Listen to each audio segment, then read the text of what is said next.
Aloe vera gel easy ആയിട്ട് നമുക്ക് വീട്ടിലുണ്ടാക്കിയെടുക്കാം. ആദ്യം അലോവേരയുടെ 2 ലീഫ് എടുക്കാം.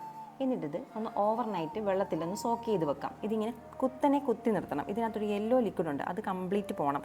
അല്ലെങ്കിൽ നമുക്ക് ഇച്ചിങ് അനുഭവപ്പെടും. സെൻസിറ്റീവ് സ്കിന്നുള്ളവർക്ക് ഭയങ്കര ബുദ്ധിമുട്ടായിരിക്കും അത്. അതുകൊണ്ട് ഇത് വെള്ളത്തിലിങ്ങനെ കുത്തി നിർത്തുക. അതിനുശേഷം വെള്ളത്തിൽ നിന്ന് എടുത്തിട്ട് ഇതിൻ്റെ സൈഡിലുള്ള മുള്ള് പീൽ ചെയ്ത് കളയുക. എന്നിട്ട് ഇത് കട്ട് ചെയ്തിട്ട് ആ ഗ്രീൻ ഭാഗം ഇങ്ങനെ നീക്കിയിട്ട് ഈ ജെല്ല് ഇതുപോലെ ഇങ്ങനെ സ്ക്യൂസ് ചെയ്തെടുക്കുക. ഇങ്ങനെ 2 ലീഫിൻ്റെയും ജെല്ല് എടുത്തിട്ടുണ്ട്. ഈ ജെല്ല് ഒരു മിക്സിയുടെ ജാറിലേക്കിട്ട് നന്നായിട്ട് അരച്ചെടുക്കുക. എന്നിട്ട് ഇതൊരു സ്ട്രെയിനർ ഉപയോഗിച്ച് അരിച്ചെടുക്കുക. ഒരു പൊട്ടറ്റോ എടുത്തിട്ട് നമുക്കതിൻ്റെ സ്റ്റാർച്ച് എടുക്കണം. അതിനായിട്ട് ഈ പൊട്ടറ്റോ പീൽ ചെയ്ത് ചെറുതായിട്ട് കട്ട് ചെയ്ത് ബ്ലെൻഡറിലിട്ട് കുറച്ച് വെള്ളവും കൂടി ഒഴിച്ച് നന്നായിട്ട് അരച്ചെടുക്കുക. എന്നിട്ടിത് കുറച്ച് സമയം റെസ്റ്റ് ചെയ്യാനായിട്ട് വെക്കുക.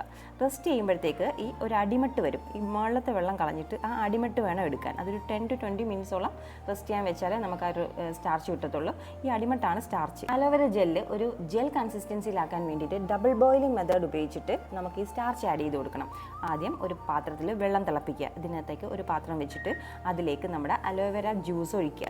എന്നിട്ട് അതൊന്ന് ചൂടാവുന്ന പരുവാകുമ്പോഴത്തേക്ക് ഈ പൊട്ടറ്റോ സ്റ്റാർച്ച് കൂടി ആഡ് ചെയ്ത് കൊടുത്ത് നന്നായിട്ടൊന്ന് ഇളക്കി കൊടുക്കുക. ഇളക്കി കൊടുക്കുമ്പോൾ അതിൻ്റെ കൺസിസ്റ്റൻസിയിൽ ഒരു ചേഞ്ച് വരും. ഇതുപോലെ വരും. നമുക്ക് കൂടുതൽ തിക്കാവണമെങ്കിൽ കുറച്ചുകൂടി സ്റ്റാർച്ച് ആഡ് ചെയ്ത് കൊടുക്കുക.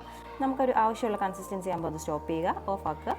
എന്നിട്ടിത് കൂളാകാൻ അനുവദിക്കുക. ഇതിനകത്തേക്ക് കുറച്ച് റോസ് വാട്ടറും കൂടി ആഡ് ചെയ്തിട്ടുണ്ട്, ഒരു സ്മെല്ലിന് വേണ്ടിയിട്ടാണ്.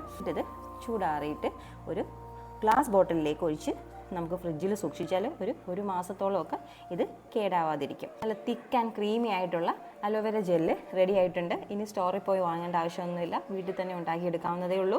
ഇത് ഡ്രൈ സ്കിന്നുള്ളവർക്ക് സ്കിൻ മോയ്സ്ചറൈസറായിട്ട് ഉപയോഗിക്കാം. ആക്നെ ട്രീറ്റ്മെൻറ്റിന്, എസിമ പോലുള്ള സ്കിൻ കണ്ടീഷൻസിനൊക്കെ നമുക്ക് യൂസ് ചെയ്യാവുന്നതാണ്.